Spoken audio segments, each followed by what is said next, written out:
Daddy, fire all his cronies today.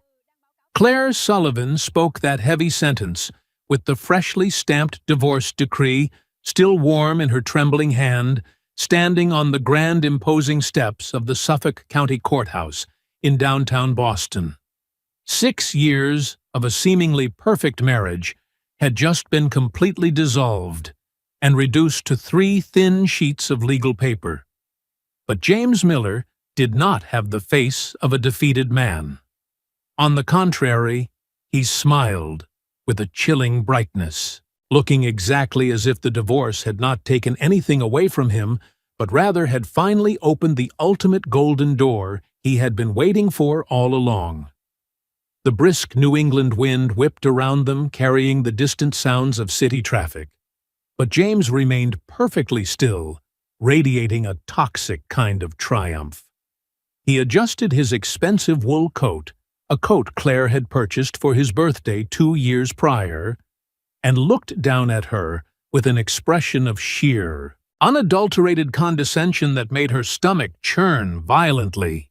Right by his side stood Megan Reed, his arrogant mistress, wearing an impeccably tailored light-colored dress that defied the autumn chill, and a very expensive designer leather bag casually hung over her slender arm. Clare recognized that specific luxury model, instantly feeling a sharp, familiar sting of humiliation prickling at the back of her tired eyes.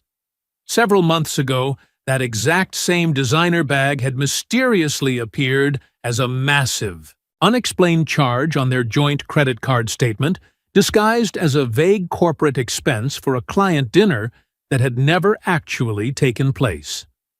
Megan offered Clare a pitying saccharine smile that did not reach her cold, calculating eyes, clearly enjoying the devastating public spectacle they were making on the courthouse steps. The morning commuters rushed past them, oblivious to the quiet, domestic tragedy unfolding on the historic granite pavement, while Clare simply stood there, gripping her leather purse tightly, trying desperately to maintain whatever small shred of dignity she had left after months of endless, agonizing legal battles. James leaned in just close enough so that only Clare could hear his venomous words over the dull roar of the Boston traffic. "It is finally done, Clare.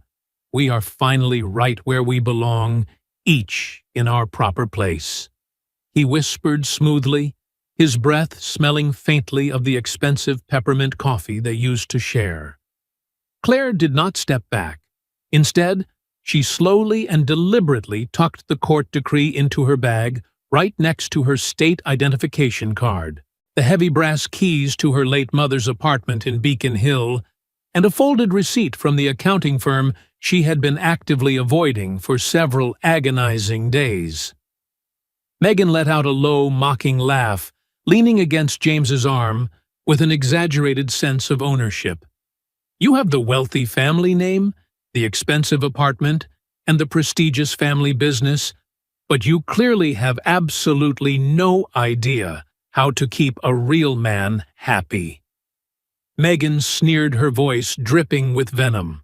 Clare swallowed, the heavy, bitter lump in her dry throat, her heart pounding erratically against her ribs, but she absolutely refused to lower her gaze or give them the satisfaction of seeing her cry.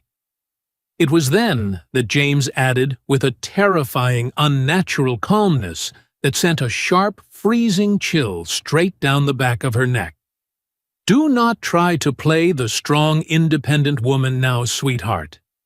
In your father's prestigious real estate company, your father is no longer the one giving the orders. My family is pulling the strings now." That particular statement did not sound like the bitter spite of a scorned ex-husband. It sounded like a meticulously prepared, highly calculated warning of impending doom. The sheer confidence in his dark eyes made the bustling city around her suddenly feel completely silent and suffocatingly small. He was not just taking half of their shared assets.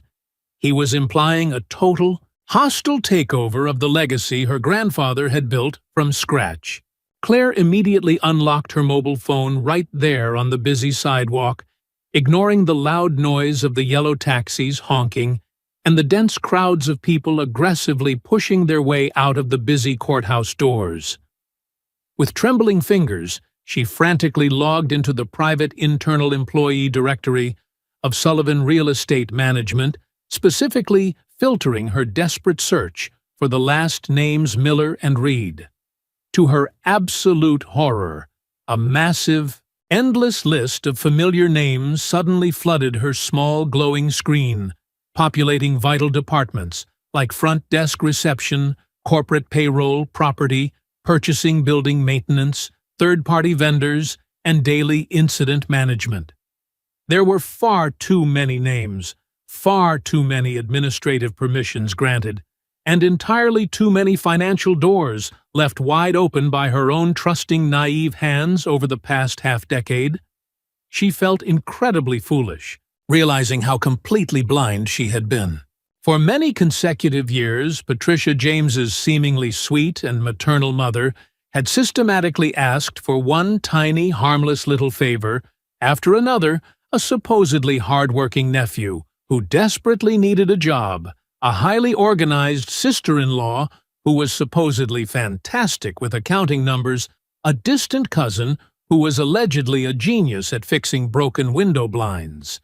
Every single one of those seemingly innocent requests had arrived beautifully wrapped in the comforting scent of homemade apple pie, warm cups of morning coffee, and deeply emotional manipulative phrases about the supreme importance of family loyalty.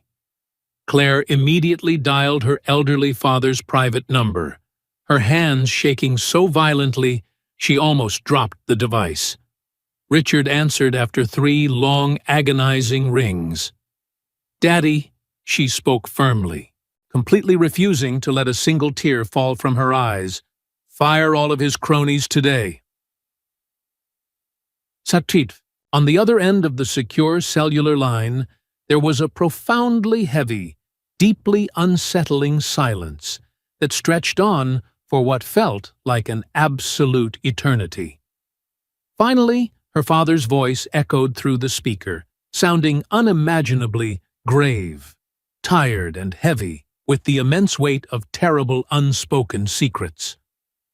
"Come straight home right now, Claire, and under no circumstances should you open any electronic mail forwarded by James," he instructed softly but firmly.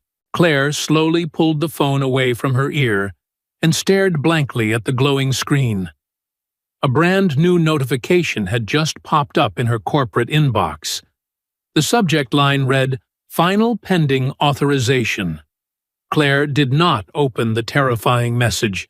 Instead, she powered down the screen, completely shoved the phone deep into her bag, and walked purposefully toward the busy taxi stand, clutching the divorce decree tightly against her chest, while the chaotic city of Boston continued to spin wildly around her. The yellow taxi aggressively navigated the narrow, familiar cobblestone streets, lined with antique doorways, narrow wrought-iron balconies, and slightly crooked wooden shutters, faded by the harsh coastal sun. Sitting quietly in the worn leather back seat, Claire vividly remembered the very first time she had ever brought James to this historic neighborhood. Back then, he possessed absolutely no private corner office and possessed absolutely no stable, wealthy clients of his own. He was merely working for cheap hourly wages for a struggling, aggressive attorney in Cambridge, spending endless nights thoroughly reviewing tedious labor contracts and incredibly small, insignificant legal claims. He had arrived at her family home carrying a terribly cheap bottle of red wine purchased from a local discount supermarket, acting incredibly nervous, aggressively polite, and respectfully calling her father Mr. Sullivan, even though Richard had warmly and repeatedly asked the young man to address him by his first name. Claire had deeply and foolishly fallen in love with that carefully constructed illusion of profound modesty, or at least what she desperately wanted to believe was genuine modesty. Shortly after their beautiful wedding, his mother, Patricia, formally entered the picture. At the very beginning, she would randomly appear on lazy Sunday afternoons, carrying a freshly baked apple pie that was still wonderfully warm to the touch, constantly asking about Richard's declining health, and loudly proclaiming to anyone who would listen that Clare was the precious daughter she had never been blessed with. Patricia possessed an incredibly soft, deeply manipulative way of asking for monumental favors. She absolutely never demanded anything. Outright, she merely let a heavy, sorrowful tragedy fall right in the middle of drinking her afternoon tea. "My poor nephew is currently unemployed, the poor sweet thing. Could he perhaps just help out at the front desk? Just for a little while. He is a very nice boy." That supposedly nice nephew was merely the first subtle infiltration into the family empire. Soon after, a highly organized sister-in-law mysteriously arrived to supposedly assist the overwhelmed corporate accounting department, followed rapidly by a distant cousin who supposedly knew how to expertly repair broken window blinds, and then a random neighborhood acquaintance specifically hired to thoroughly clean the various luxury tourist apartments scattered across the city. Every single favor seemed incredibly small, almost fundamentally human, and entirely understandable. Outright refusing any of these seemingly desperate pleas would have sounded exceptionally cruel and heartless. However, Richard, with his decades of ruthless business experience, saw right through the elaborate charade. One rainy afternoon inside his private home office, he had told her, without ever raising his commanding voice, "It is one thing to help people, Clare. It is an entirely different thing to leave the main cash register completely wide open for them." Clare had become incredibly angry at her father's suspicious words. She angrily replied that not absolutely everyone had been luckily born with a prestigious family name, a massive corporate empire, and a fully paid luxury apartment in the best part of the city. She passionately argued that James desperately needed to feel professionally respected, that her new husband's struggling family was absolutely not a dangerous threat, but rather just a group of honest, hard-working people desperately searching for a golden opportunity. Now, as she slowly inserted the heavy brass key into the antique wooden door of the Beacon Hill apartment building, those past arguments burned her deeply, hurting far more than any direct reprimand ever could. The incredibly old, terrifyingly slow elevator took an absolute eternity to descend to the lobby. The tiny metal cabin smelled strongly of cheap lemon floor cleaner and massive stacks of forgotten accumulated mail.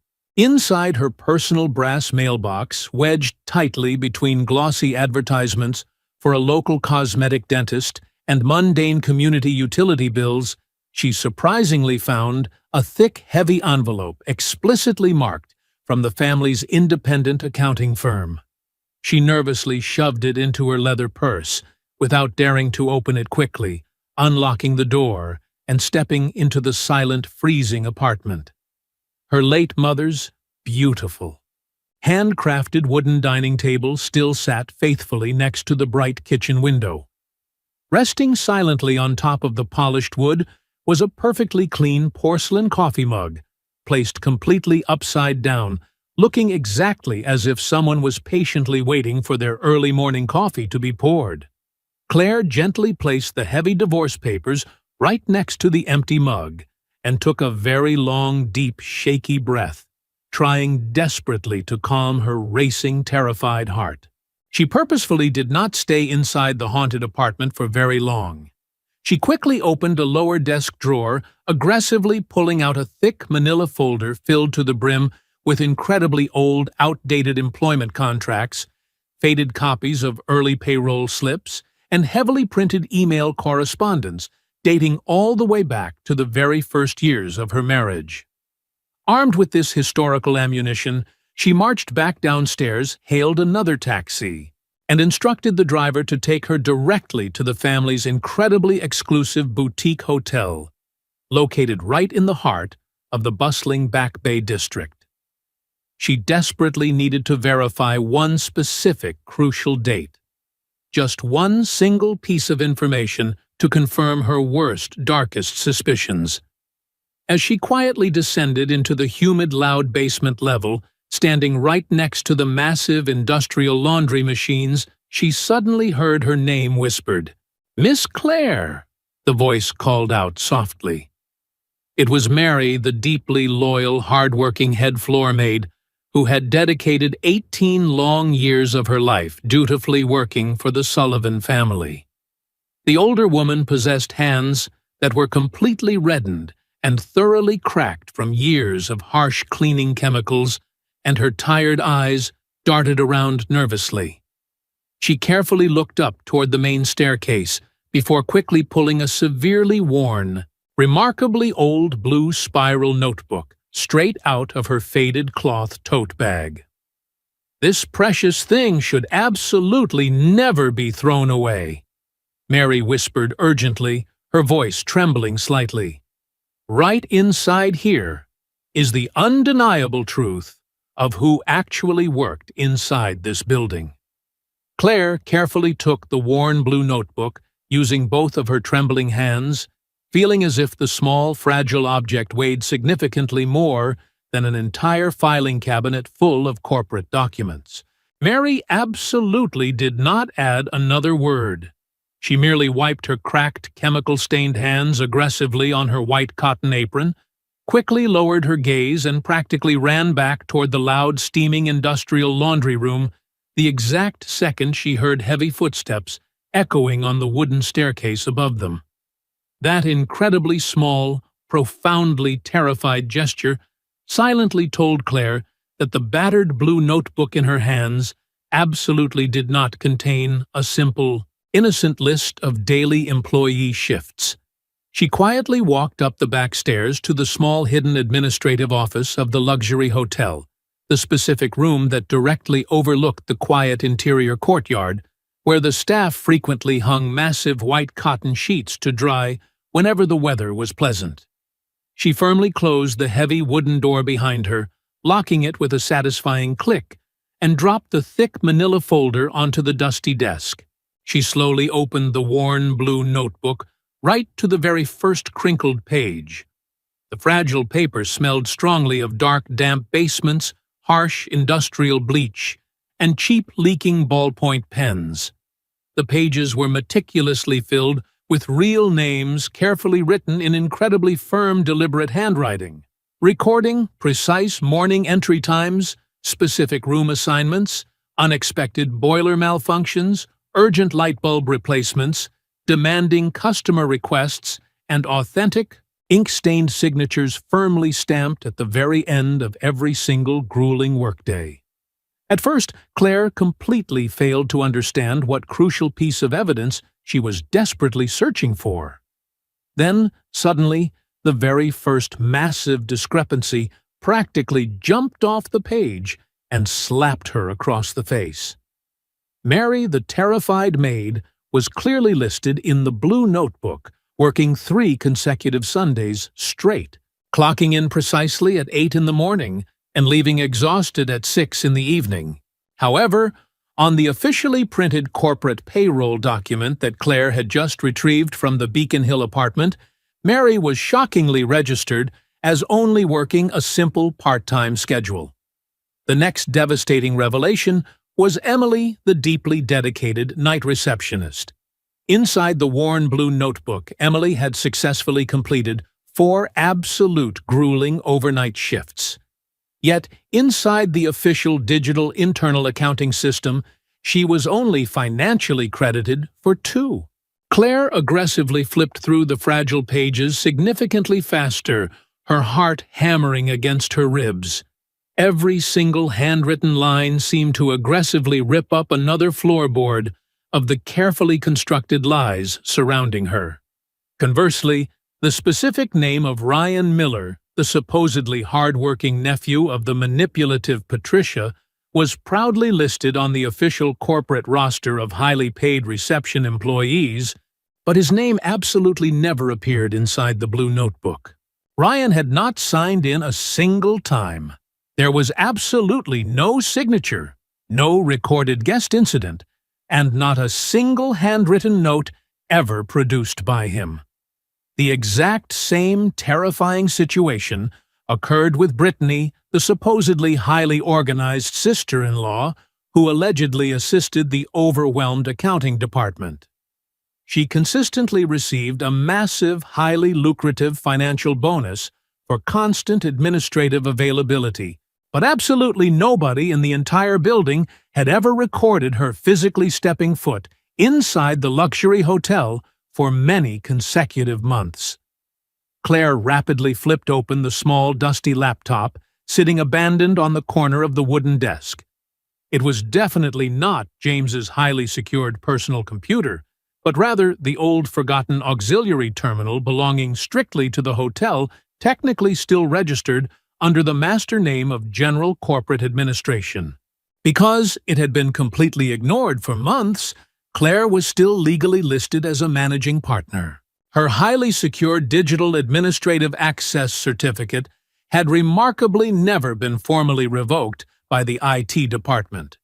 The incredibly old complex password miraculously still functioned perfectly because absolutely nobody in James's arrogant family had ever imagined that the heartbroken, supposedly defeated Claire would ever dare to look inside the system from this forgotten basement terminal. She quickly accessed the master payroll software, aggressively downloading the financial records for the last 6 months, and instantly began conducting a side-by-side comparison. The chaotic mechanical noise of the industrial laundry room violently vibrated through the floorboards beneath her feet.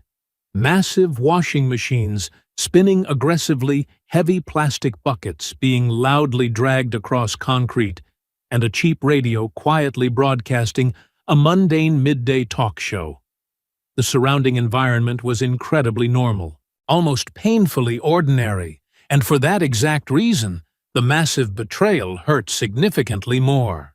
The systematic financial theft was absolutely not cleverly hidden inside massive, brilliant, highly complicated corporate contracts.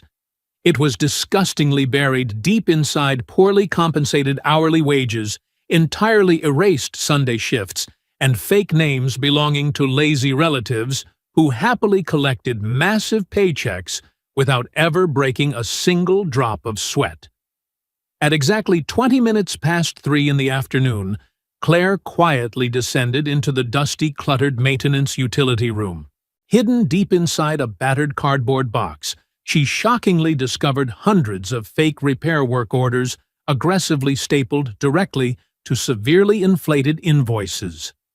Replacing a simple broken motor for a standard window blind on the second floor was billed at an outrageous $980. A remarkably quick internet search on her mobile phone instantly revealed that the standard average price for that specific repair rarely ever reached $200. An allegedly urgent mandatory safety inspection of the antique elevator system was billed at a staggering $4,700. The deeply suspicious invoice originated from a mysterious company named Miller Integral Services, a completely unknown corporate entity legally registered to a terrible run-down residential address in Dorchester, heavily tied to Patricia's own brother-in-law. Claire did not scream, cry, or throw things. Instead, she methodically used her mobile phone to capture perfectly clear photographs, capturing absolutely every single page and every single fraudulent invoice. She then systematically forwarded absolutely all the explosive evidence directly to her highly secure, heavily encrypted personal email address using a remarkably neutral, incredibly boring subject line, Hotel Documentation. Before quietly shutting the old laptop down, she meticulously checked the digital trash bin of the corporate email server. There were highly sensitive messages permanently deleted just 2 days ago. One incredibly specific, highly damaging email, aggressively sent by James directly to Megan, was miraculously still fully recoverable. Claire slowly clicked the digital button with her heart sitting completely still inside her chest, opening the file the exact same way a terrified person opens a medical envelope when they already know the agonizing truth hiding inside. The message read, "As long as Claire remains thoroughly distracted and emotionally destroyed by the messy divorce proceedings, we will aggressively lock down absolutely everything before Richard ever decides to look closely at the corporate accounts again." For several agonizing seconds, Claire completely forgot how to breathe. That single terrifying sentence absolutely did not speak of spontaneous, desperate improvisation. It spoke of a meticulously planned, highly organized criminal conspiracy, with a strict calendar, immense urgency, and someone constantly monitoring her every single desperate move. Buried slightly below that horrifying text, almost completely lost between two broken paragraphs, was another incredibly terrifying sentence. The lucrative sale of the Beacon Hill apartment absolutely cannot wait any longer. Claire finally arrived at the massive, heavily guarded gates of the luxurious Brookline estate, carrying the worn blue notebook securely hidden deep inside her leather bag, alongside an explosive stack of freshly printed fake invoices. She had absolutely not called ahead. She had merely sent her elderly father a remarkably short, incredibly urgent text message. "I am coming straight home right now. The situation is significantly worse than we ever initially thought." Richard was patiently waiting for her inside the grand, dimly lit study, sitting quietly right next to the massive bay window overlooking the perfectly manicured, sprawling back garden. His heavy wooden walking cane rested against the coffee table. A massive, remarkably thick gray folder sat completely open right next to his resting hand. He absolutely did not ask her if she was feeling okay. Sometimes the rare people who genuinely and deeply love you completely understand that asking such a mundane question only serves to completely break whatever fragile strength you have left. "Show me absolutely everything," Claire demanded softly but firmly. She carefully placed the worn blue notebook detailing the real employee shifts. The freshly printed fraudulent payroll documents, the clear digital photographs of the heavily inflated Dorchester invoices, and the horrifying recovered email message sent by James directly onto the polished mahogany table. Richard slowly put on his reading glasses, reading absolutely every single word incredibly slowly. His weathered face completely changed color several times, yet he absolutely never raised his calm, authoritative voice once. When he finally reached the terrifying sentence regarding the impending illegal sale of the Beacon Hill apartment, he tightly closed his tired eyes for one agonizing second. "I warned you once, before," he murmured quietly into the silent room. "Those requests were absolutely not innocent family favors. They were a calculated, aggressive invasion." Claire absolutely did not try to defend herself. She no longer possessed the emotional strength to falsely protect her shattered pride. She quickly ripped open the heavy envelope from the independent accounting firm that she had blindly grabbed from her mailbox earlier. Inside, she discovered a terrifying bright red warning notice explicitly detailing massive payment discrepancies. The total corporate personnel costs had violently skyrocketed by 38% in just 2 short years. The daily maintenance incidents and repair bills had magically tripled without any logical explanation. 3 supposedly brand-new highly paid corporate vendors miraculously shared the exact same residential billing address as Patricia's immediate family members. Richard slowly pushed his incredibly thick gray folder directly across the mahogany table toward her trembling hands. Tucked safely inside were his own meticulously gathered personal notes, suspicious community association receipts, massive bank transfers to unknown individuals that he absolutely did not recognize, highly suspicious duplicate repair budgets, and a single handwritten note scrawled on yellow paper. It explicitly read, "Absolutely do not take any legal action without securing undeniable labor proof first." I absolutely did not want to aggressively fight with my only daughter over mere corporate rumors, Richard explained softly. I desperately needed you to witness the devastating truth with your own 2 eyes. Claire felt an overwhelming wave of deep, burning shame, but also something wonderfully new. She felt a powerful, incredibly clean sensation that was significantly stronger than pure, blind rage. She meticulously organized the scattered papers strictly by chronological date, pulled a fresh, clean notepad from her leather bag, and immediately began aggressively writing down every single name involved. She absolutely no longer spoke like a shattered, freshly divorced woman. She spoke with the commanding authority of someone who had just finally realized exactly who started the massive fire, burning her house down. At exactly 5 o'clock in the afternoon, they placed an urgent call to Laura, their incredibly ruthless, highly trusted corporate attorney, and Julian, the brilliant, fiercely loyal financial accountant who had proudly worked for the Sullivan family for over 20 incredible years. They both arrived exactly 1 hour later. Still wearing her heavy wool winter coat, Laura immediately demanded black coffee. Julian slowly placed an incredibly old, highly reliable calculator and a heavily secured laptop covered in federal tax stickers directly onto the polished mahogany table. The very first legal warning from the attorney was crystal clear. They absolutely could not legally fire everyone simultaneously in a massive emotional fit of rage. If they executed the terminations incorrectly, the Miller family could aggressively sue the company for massive wrongful termination payouts and successfully present themselves to the media as innocent victims of a wealthy, deeply vindictive family. Then we will execute this flawlessly, Claire stated with absolute, unwavering conviction. During the next 2 grueling hours, Claire systematically signed significantly more legal documents than she had during the entire morning of her divorce proceedings. Laura meticulously drafted certified legal suspension letters for every single employee who absolutely lacked legitimate proof of work. Julian aggressively locked down the master corporate payroll software straight from his highly secured accounting terminal, completely blocking all outside access.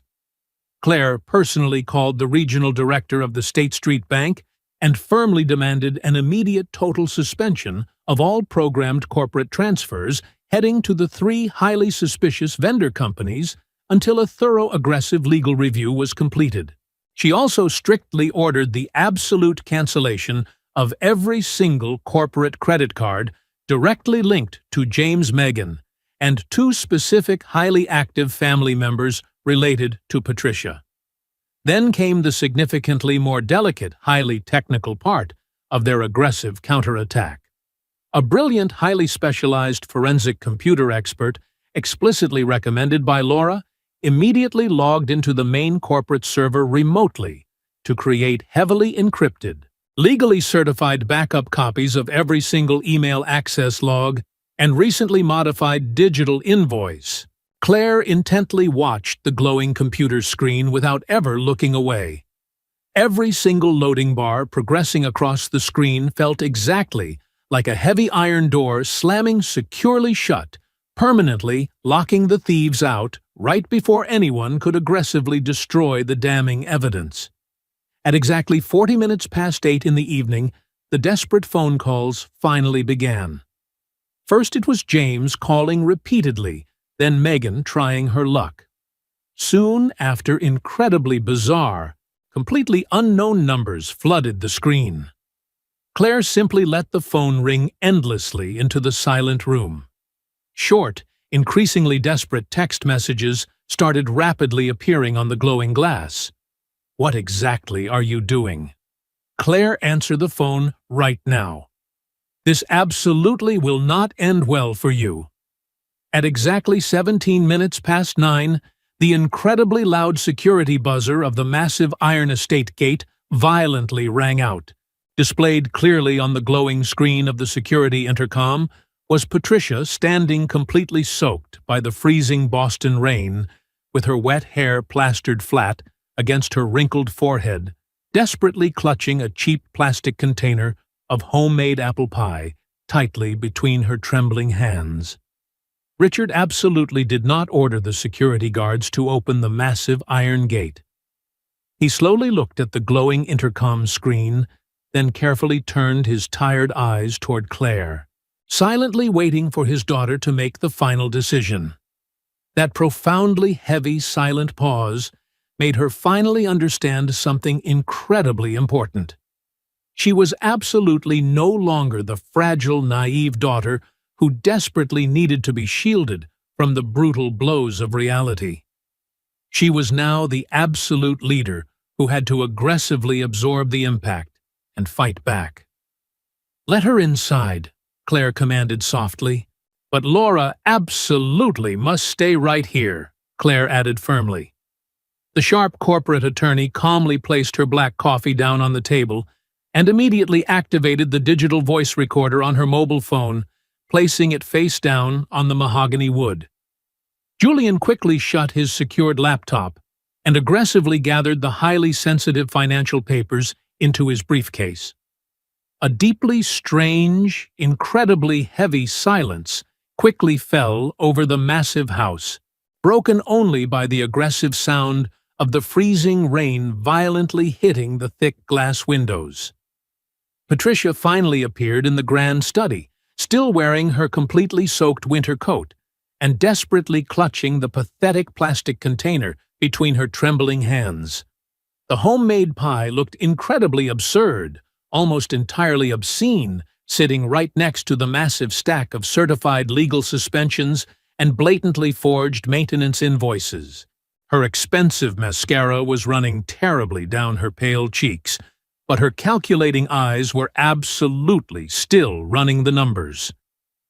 "Clare, my sweet daughter," Patricia began, her voice dripping with fake emotion.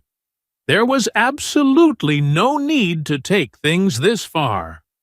Clare completely ignored the incredibly manipulative word, daughter. She simply pointed directly at an empty wooden chair. "Please sit down, Patricia." The incredibly cold, highly formal greeting completely derailed the older woman.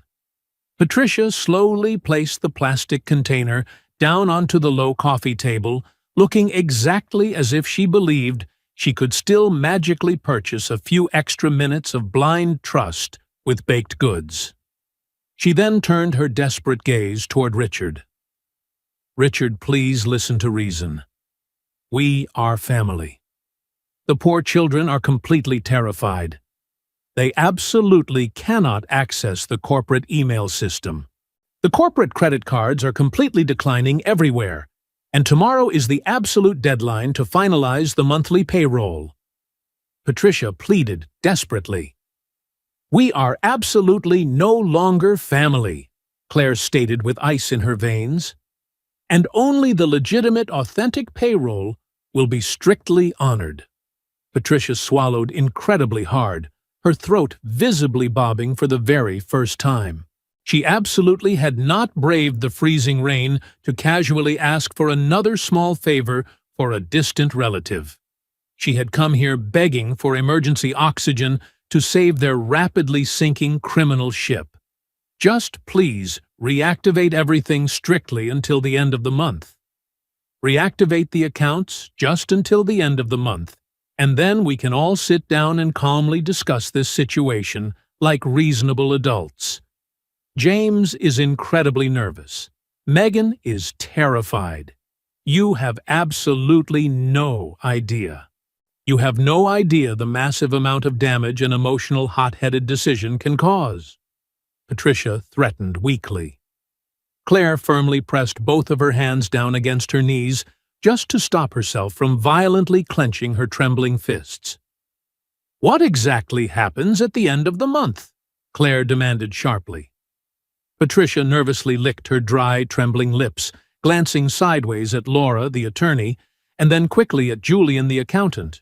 She had clearly arrived expecting to easily manipulate a deeply hurt, emotionally shattered ex-daughter-in-law, absolutely not a fortified war room filled with a ruthless attorney, a brilliant accountant, and a furious patriarch. There are highly complex, strictly confidential cross-payments happening behind the scenes, Clare complicated corporate matters. You simply do not understand the massive amount of money constantly moving around behind the curtains.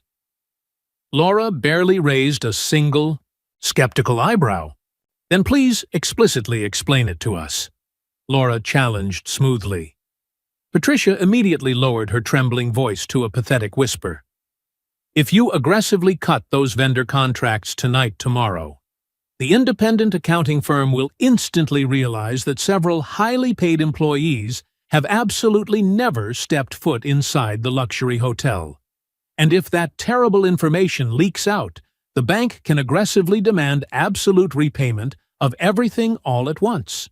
Clare suddenly felt the massive walls of the grand study rapidly closing in around her. What bank are you talking about? Patricia instantly realized she had spoken significantly too much, but it was already too late. A simple corporate loan, absolutely nothing strange, exactly $620,000. James desperately needed the massive capital to officially launch his own private venture.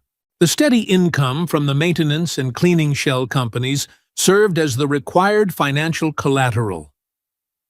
We just desperately needed 3 more months, Clare. We strictly needed 3 little months. Patricia begged. Richard tightly closed his tired eyes, looking exactly like a man listening to something deeply fractured, finally shattering into a million tiny pieces. And exactly what happens after those 3 months? Clare asked, with terrifying calmness. Patricia stared blankly at the plastic container, her wrinkled hand violently trembling directly over the cheap plastic lid. After those 3 months, James was going to rapidly sell the Beacon Hill apartment, completely liquidate the massive bank loan, and then absolutely everyone could simply walk away quietly without any massive public scandal. The beloved name of her late mother's beautiful apartment suddenly stopped being a mere sentence buried inside a deleted email, and instantly transformed into a massive, highly concrete, terrifyingly real threat. Clare felt an overwhelming wave of emotion. She felt much more than she remembered the absolute warmth of her mother's kitchen, the clean coffee mug resting upside down the beautifully folded tablecloth safely tucked inside the wooden drawer. That specific apartment strictly belongs to me, Clare stated firmly. It legally belonged to my late mother. Patricia's face instantly turned completely white, completely drained of all blood. James already possessed the fully executed legal authorization required to officially initiate the property sale. Clare absolutely did not move a single muscle. I absolutely never signed any document authorizing that sale. Laura, the ruthless attorney, was already standing up. She immediately ordered Julian to access the highly secured digital archives of the independent accounting firm and aggressively searched the database for several tense minutes. When Julian finally located the highly encrypted document, he immediately sent it to the heavy office printer. It was absolutely not a finalized, legally binding property deed, but rather a highly detailed forged private authorization specifically prepared to be officially presented at the notary office, magically elevating it to a binding power of attorney the exact second Clare supposedly ratified the signature. The heavy machinery of the printer sounded incredibly loud and violent inside the dead silence of the grand house. Printed clearly on the very last page of the document was a signature. The name of Clare Sullivan perfectly slanted, looking almost incredibly perfect. Almost. Clare stared intently at the printed paper without ever physically touching it. There was one incredibly small, fatal detail missing a highly specific, unique curve strictly in the letter L that was only ever executed by someone who had spent years carefully watching her sign community checks, utility receipts, and holiday greeting cards. Clare calmly confronted her manipulative former mother-in-law, Patricia, after exposing a forged authorization bearing Clare's fake signature. Instead of arguing, she had the document secured as evidence and escorted Patricia out with dignity. The next morning, James launched a public smear campaign falsely portraying Clare as mentally unstable and accusing her of threatening the company out of revenge. Rather than responding emotionally, Clare and her attorney Laura quietly initiated a lawful financial and labor audit, encouraging honest employees to submit evidence directly to an independent legal office. One after another, workers came forward with payroll records, security footage, fraudulent invoices, overtime violations, and other proof exposing years of corruption, while a forensic handwriting expert officially confirmed that the signature on the authorization had been skillfully forged.